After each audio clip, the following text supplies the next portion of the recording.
O Venture Capital no Brasil ainda precisa ser provado. E depois da pandemia isso ficou mais claro. Assim, a gente não tem 100 cases de Venture Capital que foram para a Bolsa. Nos Estados Unidos a gente tem pelo menos 1 milhar de empresas que fez aquele seed, série A, e foi abrir capital e deu certo. Por questão de estratégica, você não deve estar na linha de frente, que talvez seja a única venda que você vai fazer na sua vida. Imagina que tua vida está ali e você está ali à frente de tudo com alguém que geralmente é muito experiente, acostumado a fazer a leitura do outro lado, acostumado com vir com aquele pacote de rabada e você aqui assimilar tudo isso e achar que consegue negociar bem, ter força emocional e um time rodando preparado para dar as informações no delta tempo faz hora. Ou seja, não dá. Tem cases aqui no Brasil, cara, de empresa listada, que o dono tentou vender a empresa 4 vezes, não conseguiu, ele mandatou para advisor. Por que o empresário acha que vai conseguir fazer o mesmo? É muito difícil. E no final, advisor não é gastar dinheiro, é um investimento, porque você vai economizar milhões.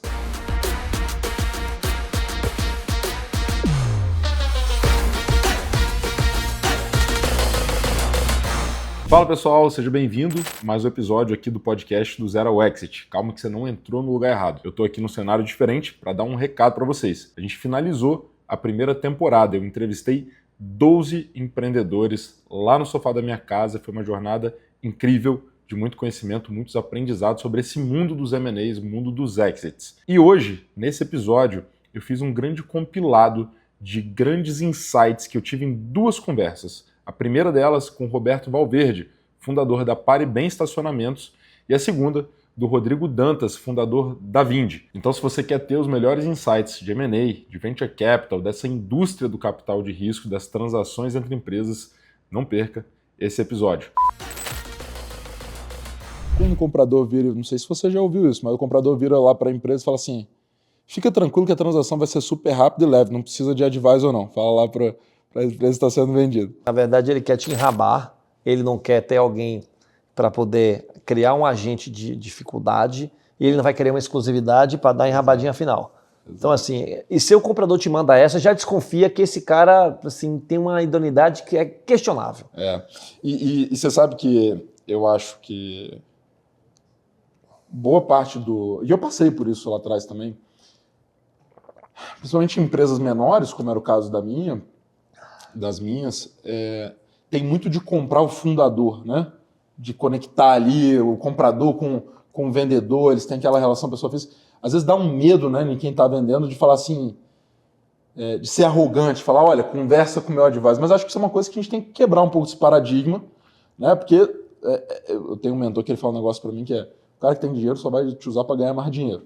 E normalmente é assim, né? Exato. Não se repete, mas rima muito essa história, né? Então, pessoal, eu tenho um outro advogado, que ele fala um negócio muito interessante. Toda parte relacionada é parte burra. Esse meu advogado, quando ele foi fazer um M&A, ele me contratou. Ele já foi meu advogado e ele me contratou e a ligação dele foi, Rodrigo, toda parte relacionada é parte burra. Eu não quero ser a parte burra desse negócio. Então, quebrar um pouco desse paradigma, você não vai perder ponto. Pelo contrário, eu acho que mostra até maturidade, né, Roberto? Tem outro detalhe que é importante falar sobre isso, que é, muitas vezes, o empresário ele não está preparado para passar por um rito de M&A. Ele, na pessoa física, ele precisa ser preparado. Então, quando eu estou na caixinha de advisor, se eu mapeio que o cara não está preparado, eu falei, cara, 2 passos para trás. A gente vai preparar você antes, porque senão o dia não vai acontecer, nós vamos perder tempo e dinheiro. Exato. Cara, aproveitando que você é um cara que tem, além de vivência, tem uma parte técnica que eu gosto muito, explica um pouco pro pessoal que está ouvindo a gente, é um pouco da missão que eu quero trazer aqui pro podcast. Explica um pouquinho do que é um private equity, né? Qual que é a tese por trás do private equity, que é um caminho de saída, né? Fala um pouquinho sobre a tese de private equity que você viveu bem. Cara, sabe qual é a coisa que mais me alivia hoje? Quando você faz aquela brincadeira de filme de máfia, follow the money, quando você descobre a origem do dinheiro e quantas pedaladas e pênaltis você paga até o dinheiro chegar na ponta, que somos nós aqui, réis empreendedores, fica tudo menos difícil que você aceita as nobadas que você toma. Cara, o private equity, eu vou resumir, é um jogo de bater carteira relativamente barato para aplicar em um monte de teses aí embaixo, devolver o dinheiro do investidor e, quiçá, se a tese lá embaixo for dar certo ou não, porque ele já ganha na boletada na taxa de administração. Todo o resto é upside. Então, o fundo de private equity, ele não tem risco. O risco ele é reputacional. Private Equity, a missão dele é gerir dinheiro alheio, e que o dinheiro alheio ele se vangloria da escassez de crédito no mercado, que nem toda empresa acessa dívida, de ter uma composição de dinheiros diferente, mas é o dinheiro que pode ser o mais caro da sua vida. Quando você aprende essa lógica e o papel real que o Private Equity tem, você consegue entrar no jogo de uma dinâmica diferente, você até pode ser bem sucedido casando com eles, que eu brinco que quer casar com um gorila. Desde que vários fatores em paralelos deem certo. Termômetro da economia, sucesso da tese, momento de mercado, comprador para poder sair da tese, que lembra que o fundo tem a tese de botar dinheiro, aquecer, fazer o boi engordar e sair. E, cara, e se não tiver comprador, que por sinal estamos vivendo isso agora nos últimos 2 anos, e aí? O fundo fica lá com o dinheiro parado, dentro de uma tese, você está agoniado para sair, o investidor fala, só te dou dinheiro novo se você der dessa. Aí o Private Equity agora criou uma engenharia financeira. O que ele faz? Ele endivida a companhia, pega a dívida, saca como dividendo e paga o acionista e a empresa explode. Parabéns. E aí o fundador que está lá fica assistindo de camarote e a tese vai para o saco. Então assim, é um jogo de pedala Robinho, em que um fundo cobre o resultado do outro. Venture Capital, mesma coisa. Mesma coisa. A diferença é que o cara usa Apple Watch e tênisinho New Balance, porque a pegada é parecida. E esse é um ponto importante que... Eu vou te mandar um artigo que eu escrevi sobre a indústria do Venture Capital, acho que é muito parecido com do Private Equity, que para quem quer acessar esse tipo de dinheiro, e a gente não está criticando, esse é um jogo, e, cara, tem gente que ganha dinheiro, tem gente que perde dinheiro, enfim. Mas se você quer acessar dinheiro de VC, de Private Equity, você tem que entender a regra do jogo, né? Tem muita gente que entra... Uma vez me perguntaram assim, Rodrigo, o que mais importa para conseguir levantar dinheiro de um fundo de venture capital, um top tier? É o modelo de negócio? Eu falei, cara, isso me fez pensar, eu falei, eu acho que talvez o modelo de negócio talvez seja o 5º ou 6º fator. Assim, olhar se é um modelo de negócio que é rentável, crescimento sustentável a longo prazo, talvez seja o 5º, 6º, 7º fator. Talvez conte mais. Você estudou na mesma faculdade que os caras que estão ali dentro? Você entendeu qual é a linguagem, o idioma que esses caras falam? Você pegou o timing certo do fundo, porque às vezes o fundo está acabando o período de investimento desse cara para investir. Você está atuando com... Hoje em dia, se você estiver atuando com inteligência artificial, você já ganha uns pontinhos a mais, etc. Então, eu não estou falando mal, de novo, quero deixar isso claro, mas tem gente que entra para jogar esse esporte sem saber que esporte está jogando. A maioria não sabe e a minoria, que é a panelinha, sabe. E a minoria, a panelinha sabida, sabe e fica fazendo jogo de sair na secundária para fazer dinheiro e dando-se a tese. O play é esse. Então você vê, o co-founder de tal empresa já está lá em outra, fazendo rodadas astronômicas, o fundo batendo palma, e depois aí começa esse jogo do pedala Robinho de novo. Isso não é uma crítica, iris, wariris, e tem teses que dão muito certo. É isso. Parabéns, e aí 0,2% da turma se dá bem, e o resto fica aí nessa roda girando e o ecossistema se alimenta. Porque é o seguinte, o dinheiro precisa circular. Porque se não circular, o fundo de pensão da velhinha do Canadá, esse dinheiro tem que sair de lá. E o gestor tem por mandato aplicar X% do dinheiro em fundos de private equity, de empresas de tecnologia, em mercados emergentes, em mercados mais estressados. Então o dinheiro circula, ele vai e volta. E no final, essa conta global da grana tem que fechar de alguma maneira. E sempre tem alguém pagando essa conta. E o operador da empresa, o empreendedor que toma o vento na cara, está sempre correndo o maior risco, porque é o delta tempo dele tomando diluição, se dedicando ao negócio, e ele precisa que várias dessas variáveis deem certo. Então é foda pra caceta acertar isso. Eu não estou desestimulando que o façam, mas entre no jogo sabendo. Eu vou fugir um pouquinho do roteiro, eu quero te falar outra frase que normalmente ouvem, assim, principalmente vindo de VC, de private equity, que é, cara, o nosso dinheiro não é só o dinheiro, a gente vai te ajudar na estruturação, a gente vai aumentar seu nível de governança, a gente vai te ajudar com próximas rodadas, a gente vai trazer musculatura. Você já ouviu esse tipo de coisa? Eu já. O smart money é a maior falácia que existe sobre isso, né? Eu até fiz um post uma vez falando que smart money é legião urbana, né? Dizendo que isso é lenda urbana.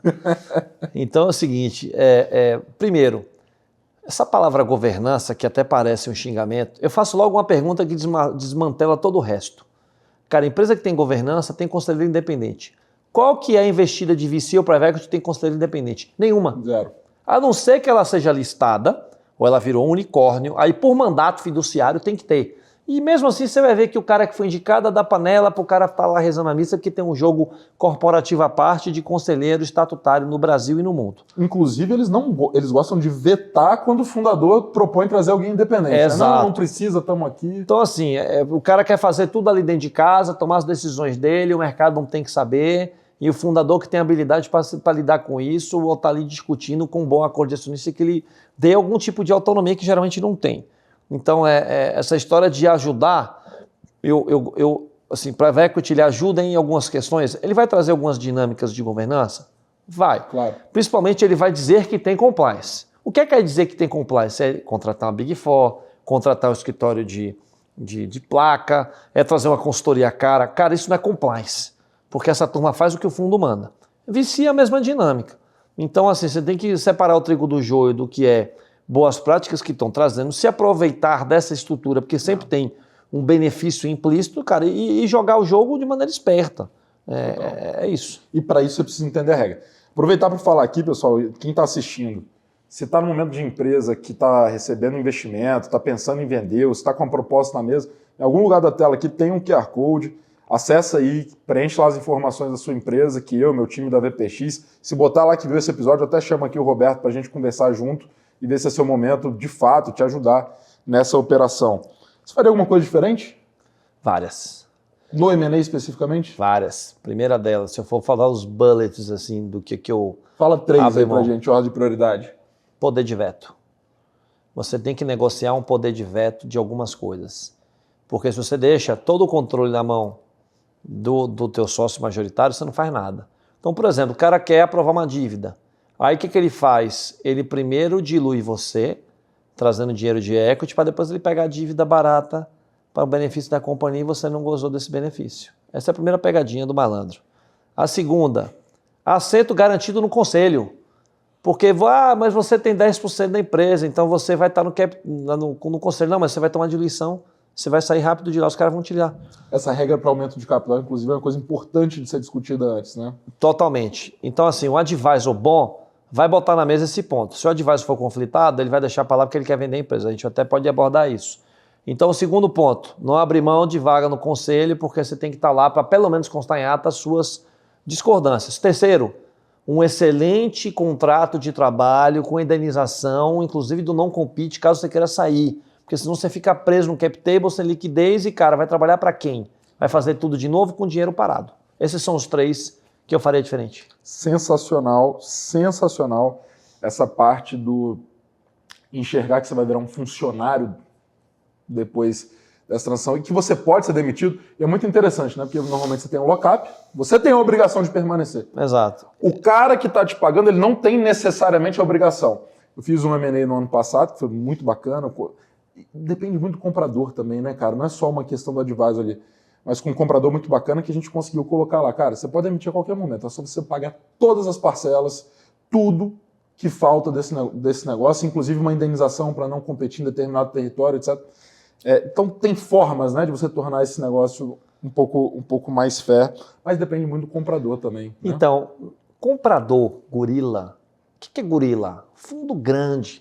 Esses caras estão acostumados a pisar em todo mundo. E vamos lá, cara, eu era uma empresa pequena. Eu não tenho uma musculatura para fazer 1000 exigências e o cara topar, o cara vai dizer, Baiano, sai da mesa, eu tenho 10 caras igual a você para comprar. Então é importante a gente ter essa consciência para saber, você pode pedir tudo e tem coisas que você deve abrir mão e outras que você não pode abrir mão de jeito nenhum. Então você já vai com esse disclaimer daquilo, da briga que você tem que escolher para não topar, porque aí o cara pode abrir a sessão de uma. Você brigou por 5, ele te dá uma e dá uma, você elege aí o santo e agradecer que o cara topou. Porque é mais difícil. Imagina que os caras são compradores seriais o tempo todo, com bilhões de dólares sob gestão, fazendo isso toda hora. Obviamente que eles são um pouco mais flexíveis quando estão comprando uma empresa mais estratégica, maior, etc.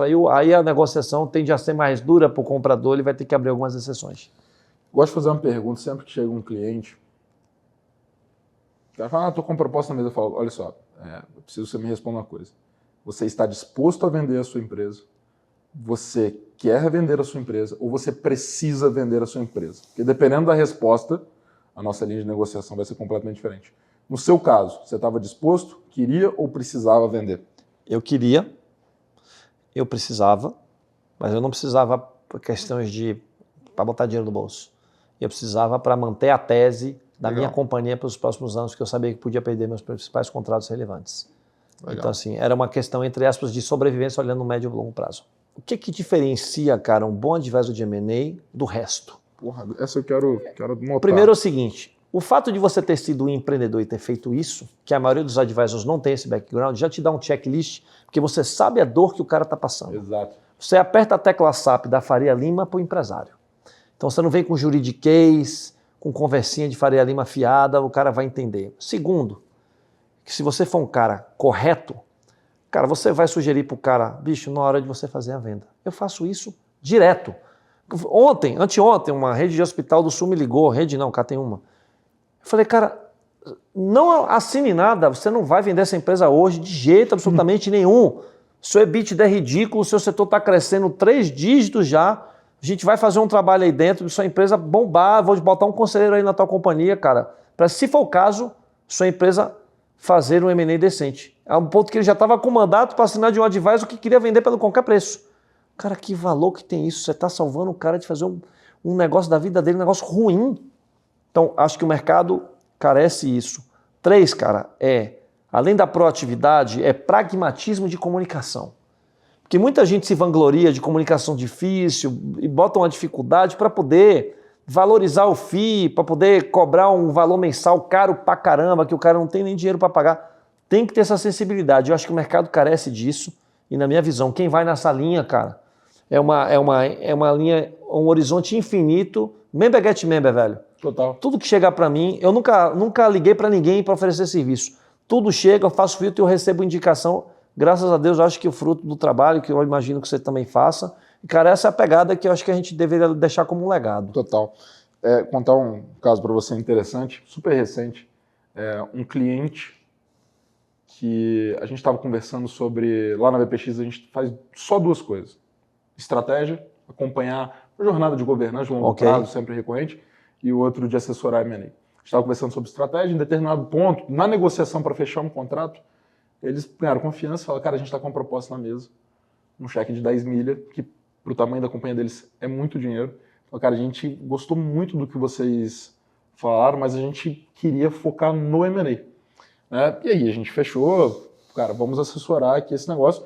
Eles abriram, eu falei, pô, em que pé que tá? Não, a gente já assinou a term sheet. Eu falei, opa, me manda esse negócio. A gente abriu, a gente leu, aí eu peguei junto com a senior manager da área e a gente foi pontuando.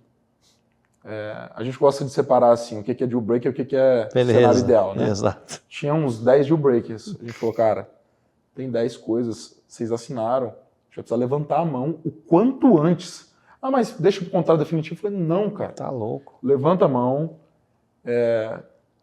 chama eles na mesa e nós vamos sentar para discutir. E aí, puta, era um contrato, um cliente super legal, a gente estava doido para fechar com eles. E aí sentou na mesa de novo e passou umas 2 semanas e meus sócios perguntaram, cara, como é que tá lá o deal, tal, etc. Cara, fizemos nosso trabalho muito bem feito, perdemos o cliente. Cara, não tinha como avançar com aquele contrato, quando eles botaram na mesa os deal breakers, o comprador falou, olha, a gente vai avaliar aqui, mas a gente volta a falar ano que vem e tal. Falei, fizemos, olha que contradição, né? É claro que dói no coração, porque era um belo cliente, um belo contrato, mas porra, estamos em paz. Fizemos nosso trabalho muito bem feito, porque esses caras iam ser enrabados, como você falou, de várias formas possíveis e imagináveis, né? Então, legal, belo exemplo. Qual a lembrança que mais te marca durante o processo de M&A? Foi quando o M&A quase não aconteceu. E assim foram... teve isso também. Teve vários momentos em que o comprador dizia que o mercado está difícil, que ele está com medo, que tem outras empresas que ele está olhando, que o deal está demorando, que o comitê está achando as informações de tal coisas que... Aí teve uma coisa que ele falou, cara, esse seu passivo aqui não materializado, isso aqui pode ser no deal. Nossa, você vai ter que renegociar esse passivo. Ele colocou uma cláusulazinha de pênalti se aquele passivo se materializasse, que eu podia perder todo o meu dinheiro e eu topei, velho. E eu consegui virar o processo. Até com o juiz de Brasília eu fui despachar, meu irmão. Virei advogado, meti toga, foda-se. Então, assim, esse momento foi foda. Vou te contar uma boa, seu irmão deve lembrar dessa. Tava tudo indo bem, eu tinha 22 investidores, já tinha assinado para recomprar uns 18 ou 19, tudo indo bem assim, sangrando, né? Mas já tinha recomprado uns 18 ou 19, faltavam uns 3, cara, aquela confusão ali com aqueles que faltavam e tal. Me liga meu comprador, Rodrigo, vamos tomar um café lá no Empório Santa Maria, na Cidade de Jardim? É onde eu ia negociar com o cara do fundo, que é em frente ao Pátria. Só para te dar ali sai muito M&A, Só né? para te dar a coincidência ali. É ali mesmo, que as minhas reuniões eram ali. Exato. Cheguei ali, começamos a tomar um café, e o pai falou assim, cara, olha só, tá indo tudo bem e tal, tá muito legal. Mas estou aqui com o nosso conselheiro tal, que é um cara que eu gosto muito, inclusive, um cara muito inteligente, eu acho que ele estava certo na posição dele. Ele falou, cara, ele sugeriu talvez a gente não comprar vocês. Nossa. O que a gente vai fazer, então, cara, não vamos mais comprar. Meu irmão, eu tinha uma palestra para fazer na sequência, que era no evento da Kik Ventures, do Rodrigo Quinalha. E aí, na hora que ele falou isso, cara, me subiu um gelo. Ele falou, não, nós não vamos comprar mais vocês. A gente vai ajudar vocês a captar dinheiro e a gente vai servir como um advisor estratégico. Meu irmão, aquilo foi me dando um embrulho no estômago. A sorte foi que ele me perguntou, né? O comprador, o dono da empresa, me perguntou e falou, cara, essa foi a sugestão, então, e a gente queria te ouvir para a gente poder seguir nessa linha, a gente acha que vai ser melhor para você. Então, talvez eles tivessem até certo, tá? Só que ele não tinha mais como voltar atrás. Eu já tinha assinado a recompra dos outros e os que ainda estavam naquele pé de guerra. Eu ia perder os antigos novos. Eu falei, cara, eu só preciso que vocês me falem ontem, que eu preciso correr atrás para salvar. Nossa empresa era queimadora de caixa, etc. E eu expliquei a situação, falei, cara, já se passaram 7 meses, né? Talvez seja o fim das empresas aqui e tudo. E aí meu comprador, que é um cara muito de palavra, muito mesmo, falou, desce um pouquinho, eu vou conversar com o conselheiro aqui, que também é outro cara espetacular, empreendedor também. Daqui a pouco a gente, irmão, 20 minutos eu fiquei lá embaixo. Eu liguei para Deus e o mundo. Parecia que estava passando 3, 4, 5 horas. Falei, eu vou voltar lá para cima. Ou agora vai. Ou não. Ou eu vou para Já rua era. Caçar, sei lá o que eu vou fazer. Aí depois de um bom tempo eu voltei lá em cima. Ele falou, cara, a gente já entendeu que não tem mais como voltar atrás. A diferença que faz você também estar na mesa com alguém que tem palavra, né? Eles não tinham uma obrigação formal ainda vinculante de comprar. Mais uma gente. Pergunta, ele renegociou algum termo depois disso? Isso é bem raro. Inclusive, pagou coisas a mais que não estavam no contrato, como por exemplo, FII do advisor. Ok. Não estava combinado, depois, cara, ele tinha todo o direito. Mas esse é um ponto que foge às vezes do nosso controle, que cara, os valores e a índole de quem está comprando, isso faz muita diferença na hora que você está numa transação dessa. Cara, era o dono da empresa, era um empreendedor, ou seja, era um cara que valorizava aquilo que a gente estava passando. Né? Entendi.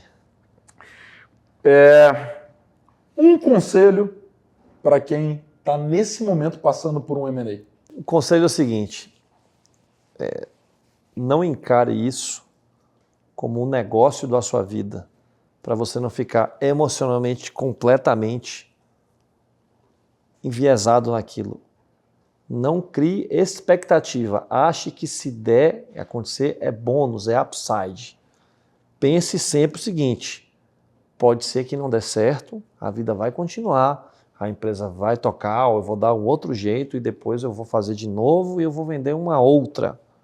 Mas não fica 100% envolvido nisso, cara, porque se não acontecer, e nunca acontece do jeito que a gente prevê. M&A a gente sabe como começa, mas a gente nunca sabe como termina. O que as pessoas não querem ouvir sobre M&A e que você pode compartilhar aqui com a gente?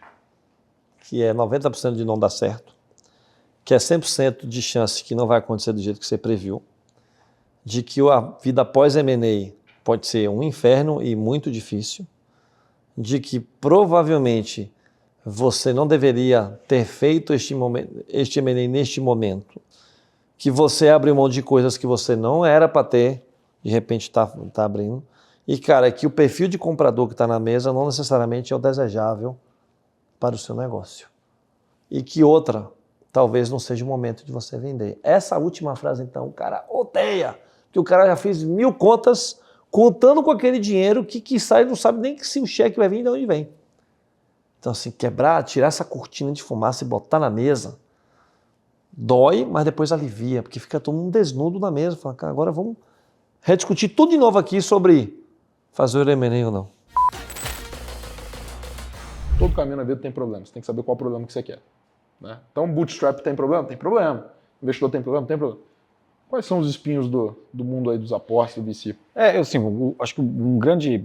Eu gosto de usar uma analogia com o Super Mario, né? Quem jogava Super Mario na infância sabia que o Super Mario tem 3 vidas.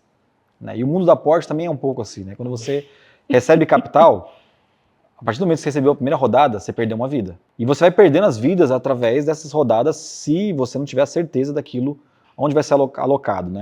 Acho que até uma questão... eu sou conselheiro de um fundo de Venture Capital, então eu posso até ter um certo lugar de fala para dizer isso aqui, mas o Venture Capital no Brasil ainda precisa ser provado. Né? E depois da pandemia isso ficou mais claro. Assim, a gente não tem 100 cases de Venture Capital que foram para a Bolsa. Né? Nos Estados Unidos a gente tem pelo menos 1 milhar de empresas que fez aquele seed, o Série A, né? E foi abrir capital e deu certo. Mas eu acho que a gente tem uma jornada de aprendizado muito grande nos últimos 10 anos, né? Como todo o mercado tem um ajuste, né? E eu acho que depois da pandemia a gente ajustou muito as expectativas do investidor, do empreendedor.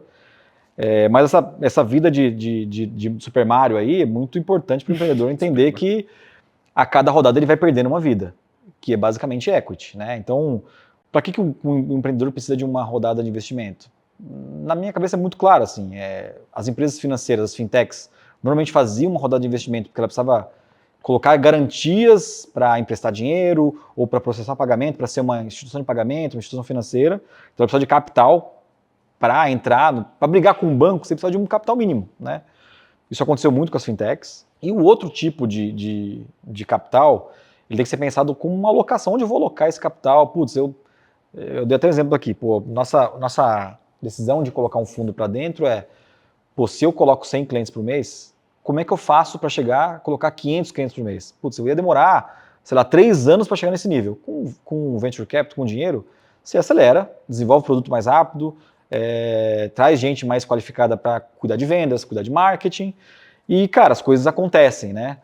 Mas, no geral, um desafio muito grande que o empreendedor tem, porque o empreendedor senta num capital que as coisas acabam sendo um pouco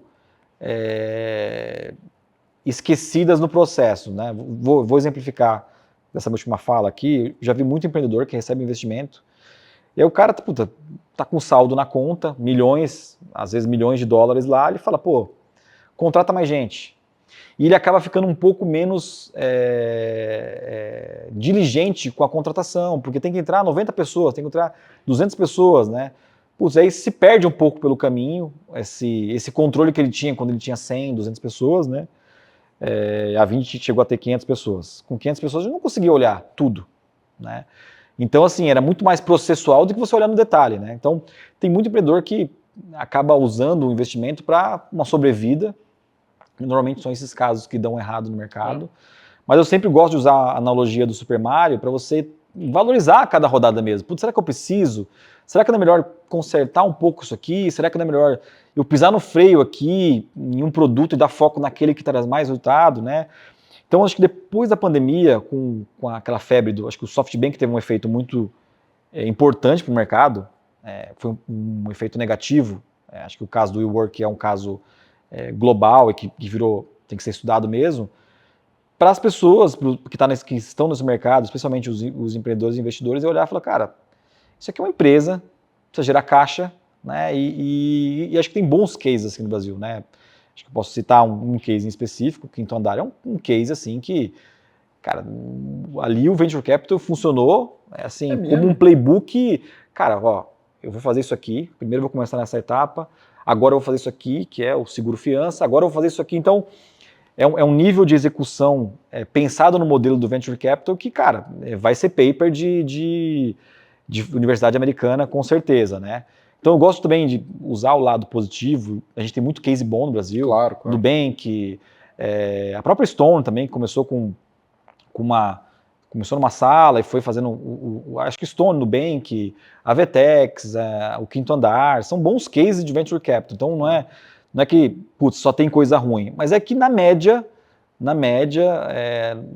os últimos 10 anos, eles ainda falta case, assim, para validar essa tese de Venture Capital, né? Total. Eu gosto muito de falar que existem bons e maus motivos para você queimar a caixa ou para você precisar de uma Exatamente. rodada, né? Às vezes o pessoal bota tudo num pote só. Né? Tô precisando fazer uma captação. Beleza, mas por quê? E eu acho que assim, os próprios investidores, eles tomaram uma lição bem grande. Como o mercado estava muito líquido de 2018, 2017 a 2020, pré-pandemia, cara, se colocava dinheiro em tudo que é lugar. O cara às vezes apresentar um PowerPoint, eu vi isso, né? O cara apresentava um PowerPoint, não tinha produto, não tinha time, e o fundo colocava um dinheiro porque ele era, sei lá, alguma startup. Exato. Cara, assim, acho que 99% desses casos deu água. Né? Então os investidores também tiveram que aprender que a alocação de capital aqui no Brasil é diferente dos Estados Unidos. Aqui o dinheiro custa mais mesmo. Então não adianta, aqui você não resolve só com grana. Putz, você resolve com legislação, distribuição de canal, aqui é um negócio muito diferente. A maturidade tecnológica das pessoas no Brasil é inferior em alguns mercados. Então, você estava falando de ERP para varejo. Cara, é muito difícil vender ERP para varejo. Como é que você entra num bar, numa padaria hoje e vende um software e consegue escalar aquilo para 1000 modelos daquele? Então, o Brasil tem essas nuances assim. Então, eu acho que o dinheiro é um componente importante, né? Mas, pô, tem estratégia, tem legislação, tem a questão fiscal no Brasil, que é um negócio assim, tem uma oportunidade gigante no fiscal, mas é bizarro, né? Quando você encontra alguns entraves fiscais aí, tem operação que não parava em pé. Total. E você comentou um pouco sobre terem tido a oportunidade de vender a empresa ao longo do caminho. Vocês tinham um target? Vocês tinham uma meta? Ou era caso a caso ali, vocês iam discutindo? A gente, assim, isso foi uma coisa que eu errei, Rodrigão, e aí eu faço a meia-culpa porque isso é uma ingenuidade mesmo da pessoa que nunca tinha passado por uma situação tão complexa. M&A é muito complexo, né? Então, o melhor M&A que eu vi, ele durou 1 ano, entre a aproximação do estratégico até o fechamento do acordo, né? Então eu recebi essas demandas do mercado, as empresas se aproximando da Vind de uma forma estratégica, e eu tocava sozinho, cara. Eu tocava com os meus sócios, então eu começava... E eu sou uma pessoa que eu sempre penso em construção de relação. Então eu acabava tendo uma relação com essas empresas, eu tive muita relação até com concorrente, né? Eu sentava com os meus concorrentes na mesa, né? E tinha uma boa relação com isso. Então eu abria muito a casa da Vind, é óbvio, sempre com, desculpa a expressão, com a bunda na parede, né? Porque o mercado ele é agressivo mesmo, mas eu sempre negociei essas aproximações sozinho. E teve uma hora que eu falei, cara, não tá dando. Na pandemia, em junho de 2020, a gente recebeu 20 aproximações de empresa gringa, empresa brasileira, de estratégico grande financeiro. Eu falei, cara, não vou dar conta disso.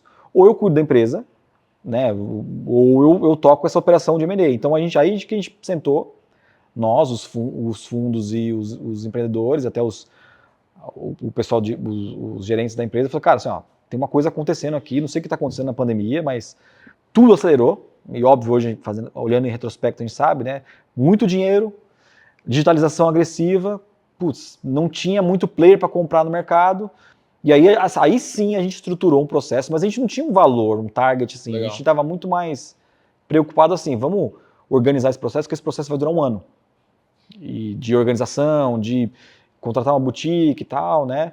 E ele, na verdade, durou muito menos, durou 6 meses. É mesmo? Então de junho... Raro, hein? Foi raro por quê?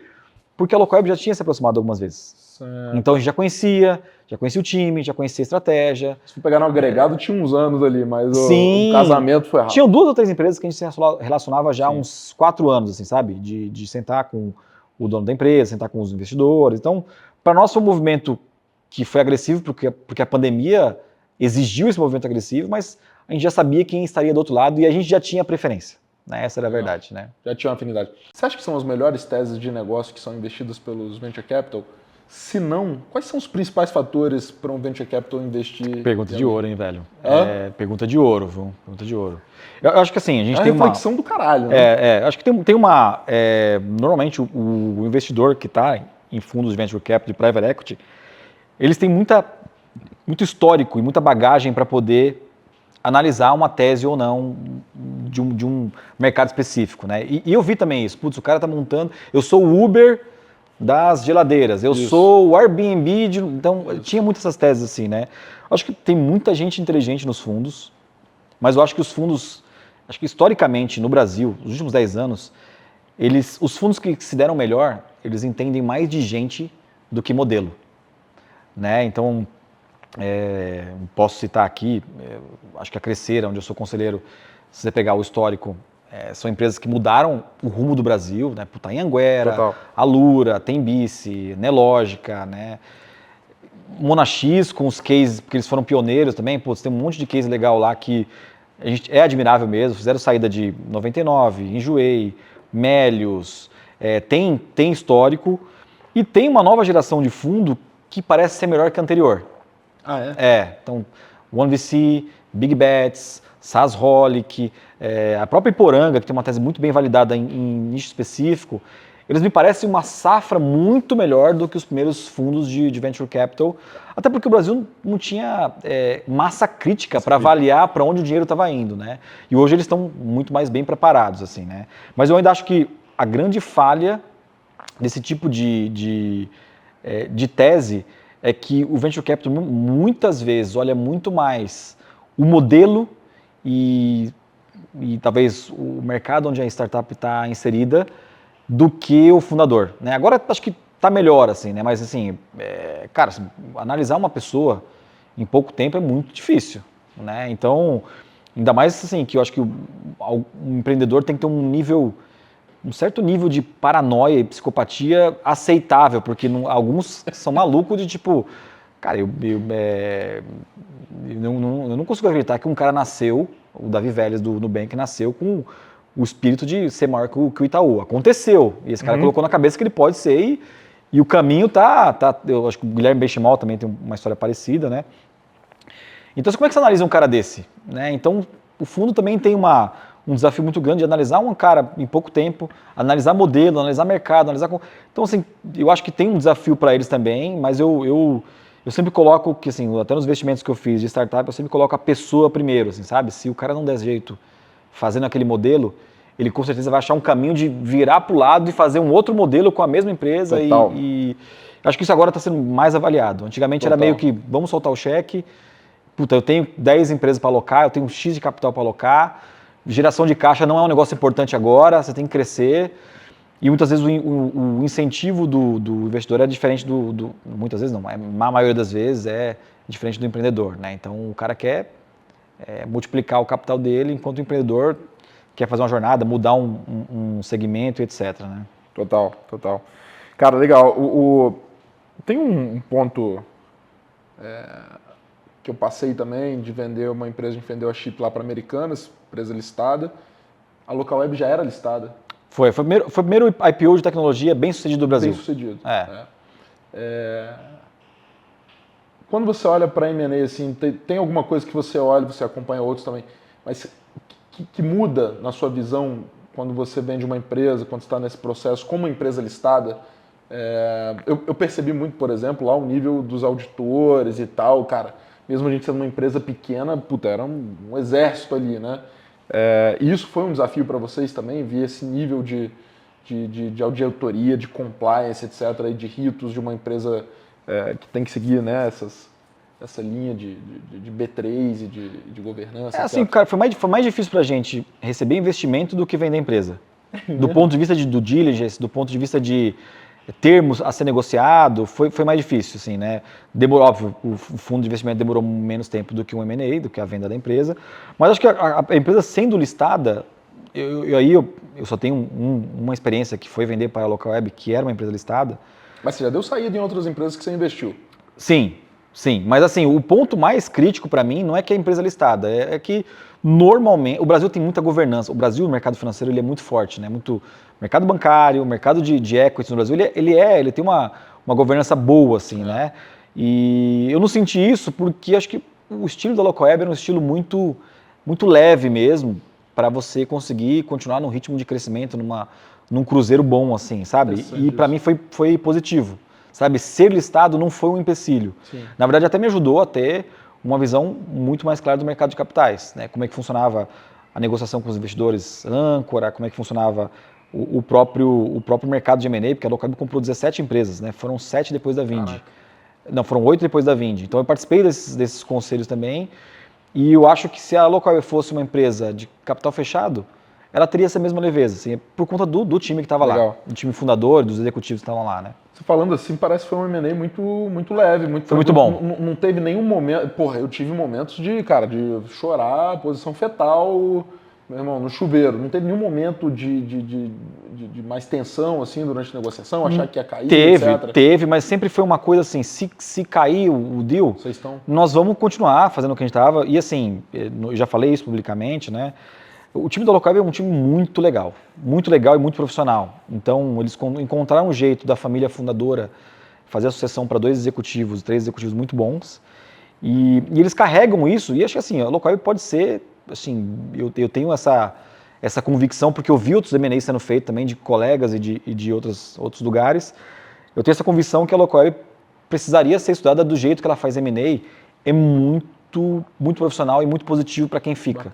Né? Porque normalmente faz M&A, a empresa é escondida no fundo, ela desaparece na estratégia, e a Local Web achou um mecanismo ali de aproveitar muito bem os recursos adquiridos, as marcas adquiridas, a tecnologia adquirida, e eu acho que isso é uma coisa assim, muito rara no Brasil. Muito. Tem empresa que fez 40 M&As e, cara, destruiu 30. Na Local Web, assim, tudo aconteceu de uma forma muito positiva, assim. Tem uma estatística, cara, global, que é da KPMG, de que 84% dos M&As dão errados. Eles têm uma métrica lá para considerar se deu certo ou errado, né? Dar errado é muito relativo. Sim. Mas 84%. É bastante, né? É muita coisa, né? É que eu acho que talvez também essa questão de M&A, ela até um pouco tempo atrás, ela estava muito ligada a uma concorrência / competição. O grande te comprava para acabar com a sua estratégia ou minimizar o impacto de concorrência que ela tinha, né? Isso era bem comum nos anos 90, até os anos 2000, assim, né? O Google fez muito isso. Comprava patente, comprava time fundador do outro lado e, mata isso aqui e vem para cá para o Google trabalhar. Acho que os M&As hoje, eles têm um pensamento muito mais, assim, de agregador mesmo. Pô, eu não vou desenvolver esse produto que acho que foi o caso da Local Web, eu não vou desenvolver esse produto nos próximos 3 anos. Pô, vou comprar agora e vou acelerar esse call para que eu consiga ter dentro de casa uma força numa solução que está muito focada em resolver aquele problema, né? Acho que a TOTVS fez isso muito bem também, a Lynx fez isso muito bem também.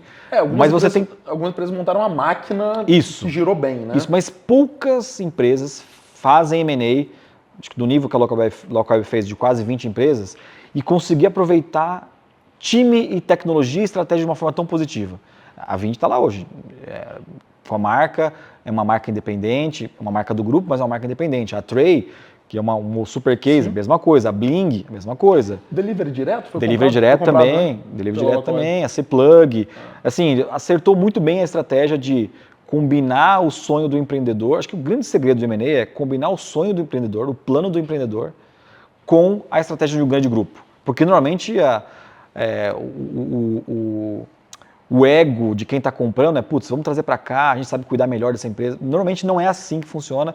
E acho que a Local Web fez essa leitura, assim, sabe? Teria feito alguma coisa diferente na negociação? Diferente? Acho que não, cara. Eu saí muito bem da Local Web, eu tenho amigos lá ainda. Saí, acho que, dado o histórico de M&A no Brasil, saí com as portas muito abertas, assim, tanto, inclusive, tenho muito contato com eles. Acredito bastante na empresa, mas acho que o que eu faria, talvez, antes do M&A, era segurar uma rodada de investimento. Isso eu faria. Acho que tinha coisas que eu poderia dar uma pisada no freio. Porque a gente não sabia o que ia acontecer na pandemia, né? Eu captei em dezembro de 2019, 3 meses antes da pandemia. Cara, e você com caixa, você fica peitudo, corajoso, vai pro mercado, contrata cara foda, muda de escritório. Talvez algumas coisas naquele período ali eu teria feito diferente. Eu não teria feito a minha segunda... A Série B eu não teria feito. Foi público essa Série B? Foi público. O tamanho dela? Foram 20 milhões. 20 milhões. Real. 20 milhões. Legal. Alguma lembrança que te marca do processo de M&A? Processo? Você fala da venda? Da venda. A gente vendeu a empresa na pandemia, né, cara? Então, assim, a gente vendeu a empresa meio 21? que digital. A gente fechou o deal de 21 e a gente se encontrou com os fundadores da Localweb, os sócios da Localweb, uma vez antes de assinar o termo final. E foi esquisito, Legal. né, cara? Mas, assim, vender uma empresa na pandemia foi um desafio maior, tá? Cara, você assinou quando? Você lembra a data? Em janeiro de 2021. O nosso sign foi em abril, 7 de abril de 21. Então... E eu Pegou a tive um pandemia negócio também. muito parecido. Eu só conheci o time da Americanas presencialmente uma vez. E o Márcio Cruz, que era o CEO era B2W ainda na época, eu nem conheci pessoalmente, eu lidava com ele só online. E depois eu fui conhecer ele sem querer no Rio de Janeiro, no lugar de sushi lá, mas... Foi esquisito. Esquisito do cacete. Já meu outro M&A foi totalmente diferente. Era um negócio de cara de 2 dias, a gente estava jantando, a gente estava encontrando gente, é um processo diferente, né? Um relacionamento diferente. Cara, um conselho para quem eventualmente está no meio de uma negociação ou quem está entrando, acho que você já deu uma implícita aí de às vezes não querer tocar tudo sozinho, né? Quando você falou ali sobre isso, mas algum conselho para quem está numa negociação, entrando numa negociação? Acho que é motivação. Para que você quer vender a empresa? Né? Eu acho que assim, a melhor negociação, o melhor tipo de negociação para você entrar é aquela que você não precisa da negociação. Tem muita empresa que é comprada para ser salva, né? Tem muita empresa que é adquirida para resolver um problema pessoal de um sócio, etc. Né? A gente tinha uma leitura muito importante sobre futuro, especialmente do Pix. Né? O Pix era um ofensor muito grande para a gente, porque parte da nossa receita, uma boa parte da nossa receita era capturar o valor da transação do cartão de crédito. E a gente participou do fórum do Banco Central, do Pix, né? Inclusive o meu ex-sócio Wagner, inclusive deu palpites importantes sobre o Pix recorrente, o Pix garantido que está para entrar, enfim. E a gente tinha uma visão muito clara dessa questão da volta da concentração para alguns players financeiros com o advento do Pix, né? E realmente o Pix, ele tirou uma receita do mercado de cartão de crédito assim absurda, né? As empresas de maquininha de cartão, especialmente quem transaciona no e-commerce, elas perderam uma receita que estava dentro de casa que era uma receita bilionária, né? Sim. Então, esse foi um dos motivadores nossos, falou, putz, cara, isso aqui vai ofender um pouco o nosso negócio, vai ser mais difícil. E a gente estava no período de pandemia também. A gente não sabia muito bem o que estava acontecendo no mundo, foi meio que um timing pessoal dos sócios, e acho que foi muito bom para a Vind também, porque ela se solidificou um pouco mais também. Legal. Olhando para o mercado de M&A, tem algum que você tem olhado e falou, pô, esse aqui foi legal pra cacete, esse aqui os sócios... Acho que o recente agora, acho que o maior case de M&A, acho que um dos maiores cases de M&A, acho que da história do Brasil foi a Pismo. A Pismo para Visa, né? Foi $1 bilhão, $2 bilhões, $1 bilhão, né? E é uma empresa relativamente nova, né? Pouco tempo eles conseguiram fazer um negócio, né? Acho que eles já tinham feito isso com a Conductor. E eu acho que eles fizeram um playbook diferente dessa vez, porque eles já sabiam aonde a empresa podia chegar, sabiam os buracos que tinham no mercado, e eles fizeram play internacional, né? Começaram a atender grandes bancos em todo lugar do mundo. Acho que esse, para mim, entende qual que é a motivação? A Pismo poderia seguir aquela jornada de venture capital, ir para IPO, tal, os caras precisaram de 6 anos, 7 anos para vender a empresa, e é muito combinar a jornada com o empreendedor, né? O que ele quer para a vida, né? Porque muito empreendedor que leva a empresa para IPO, a vida dele piora, tá? Ninguém fala, isso não é contado, Sim. Isso não é contado, Sim. Puto, o cara foi lá e bateu o sino, mas muitos desses se arrependem, porque a vida dele muda. O cara tem que se relacionar diferente na rede social, ele tem uma pressão do mercado absurda, tem dia que ele fica rico, ele fica pobre, rico fica rico, fica pobre, então assim, tem uma questão aí é muito pessoal esse caso, né? Acho que a empresa tem que ir para a IPO mesmo, quando ela precisa dar liquidez para o fundo, quando ela está sólida em crescimento. Eu gosto muito de empresas de tecnologia que vão para o IPO quando estão no meio da jornada, porque ela já provou muito bem o produto, ela já tem um ecossistema todo formado dentro dela, a plataforma está forte dentro do ecossistema e ela ainda tem um caminho para crescer muito grande. Então, ou seja, o cara abre o capital para dar liquidez para os sócios, né? Mas ele ainda tem um caminho gigante pela frente. Acho que um dos cases que eu gosto muito, eu analiso muito esse business, que é o business do Airbnb, que é um case de muito sucesso, né? E acho que a jornada deles ainda está no meio, assim, sabe? Engraçado você pensar numa empresa já quase com 20 anos, mas, cara, os caras abriram o capital há 3 anos atrás e eu acho que a jornada deles está no meio ainda. Legal. Né? Tem um caso específico de uma empresa que eu ajudei, eles foram vendidos e no contrato de venda, no earn-out, existia uma cláusula que, acho que isso aqui vale para o pessoal que está pensando em fazer M&A e negociando, né? Tinha uma cláusula que a auditoria tinha que ser por responsabilidade do comprador, né? Só que não tinha estipulado valor de auditoria e tal, né? 3 meses antes de fechar o earn-out, a compradora meteu uma auditoria de 3 milhões de reais na empresa que faturava, sei lá, 300 mil, né? E o earn-out dos caras foi, mas está no contrato. O comprador poderia indicar uma auditoria que ela quisesse para fazer o fechamento de balanço, fechamento de risco e tal. Esse contrato custou 3 milhões de reais, destruiu o valor dos empreendedores. 3 né? milhões mesmo? E estava no contrato. Ele poderia indicar a auditoria, não tinha valor nem tempo de auditoria. Então, tem muita pegadinha que, cara, assim, eu sempre aconselho. Pô, o cara foi receber uma aproximação de um estratégico, cara, você tem um bom advogado. Se você não tiver um bom advogado, puta, quem está te assessorando, né? Eu tenho um pouco de bode desses assessores de mercado, mas às vezes é importante para você não correr esses pequenos deslizes, assim, né? Acho que como tudo tem os bons e tem os ruins, sim, né? Sim. Mas tem que ter uma relação de confiança absurda, porque é um mercado que às vezes tem incentivos meio perversos, né? E tem uma questão, assim, tem empresa grande que muda executivo muitas vezes. Então, na verdade, o cara que comprou lá atrás saiu da empresa e entrou um novo executivo que não tem nem compromisso com quem foi comprado. Então, esse é um cuidado que eu teria, sabe? Total. Eu gosto muito, empresa listada ou não, eu gosto muito de empresa de dono. Assim, eu também só invisto em empresa de dono. No mercado de capitais eu olho, quem que é o dono dessa empresa? Cosan. Cosan, o Rubens Ometo tá lá, sabe? Então, quem que tá, Itaú, família Setúbal tá lá ainda.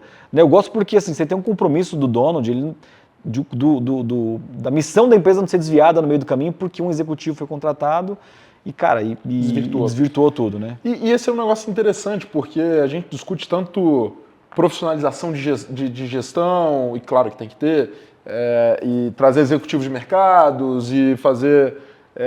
Mas, cara, eu nos últimos anos eu também comecei a perceber e gostar muito mais de empresa de dono, que é um cara que tem um compromisso de longo prazo, é um negócio meio... Mas eu gosto de gestão de fora. Eu gosto de gestão de fora. Mas o dono, que é o cara que tá ali, cara... Vai pro conselho. No conselho, Vai pro conselho, que a gestão profissional tá ali reportando e que tem alguém falando assim, cara, olha... em última instância vai ser do jeito que eu quero, porque eu estou comprometido no longo prazo com esse negócio, né? Uma coisa não exclui a outra, porque às vezes a gente fala e ouve discursos parecendo que assim, cara, a empresa familiar ou a empresa de dono, modelo antigo não serve, tem que trazer um negócio meio descentralizado. Cara, eu estou muito mais nessa também, ultimamente, cara, de olhar a empresa de dono e da importância de ter alguém que tem essa visão de perpetuidade. Pega as maiores empresas do Brasil e se você elencar assim...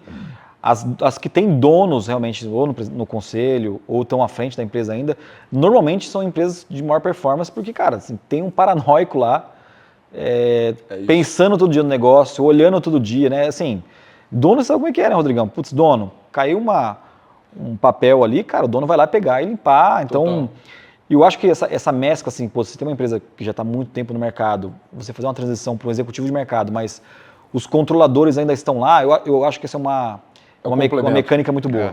E sua visão aí sobre investimento, cenário atual agora, né?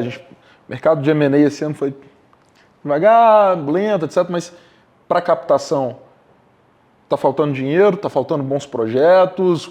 Qual que é a sua leitura atual depois desse excesso de liquidez que a gente teve também? O olhar do investidor mudou um pouquinho de lugar ali dentro da DRE, mudou, né, etc. Qual que é a sua leitura desse cenário atual, falando de startup, falando de captação, M&A? Não existe um excesso de liquidez, não existe um excesso de capital nos fundos, mas os fundos têm dinheiro. Projetos bons nunca vai faltar dinheiro. Assim, eu vejo, começou a ter umas rodadas maiores de novo, né? Recentemente teve Eu contabilizei, fiz uma rodada bem grande, teve o Asas que fez uma rodada bem grande. Cara, sensacional. Então, assim, não tem. Você vê que não é um problema de liquidez para projetos bons, né? Óbvio que não tem aquela abundância de gente, e eu acho bom. Nós estamos chegando num momento muito maduro do Venture Capital, e eu acho bom isso ter acontecido. Mais equilibrado, do né? efeito WeWork, liquidez, taxa de juros zero, né? E eu acho que daqui para frente nós vamos ver um bom cenário assim, de alocação de capital, especialmente no Brasil, que, de novo, o dinheiro aqui custa uma grana, custa 5,40 aqui o dinheiro, né? Pessoal, eu espero que vocês tenham gostado desse episódio e a gente se vê na próxima temporada.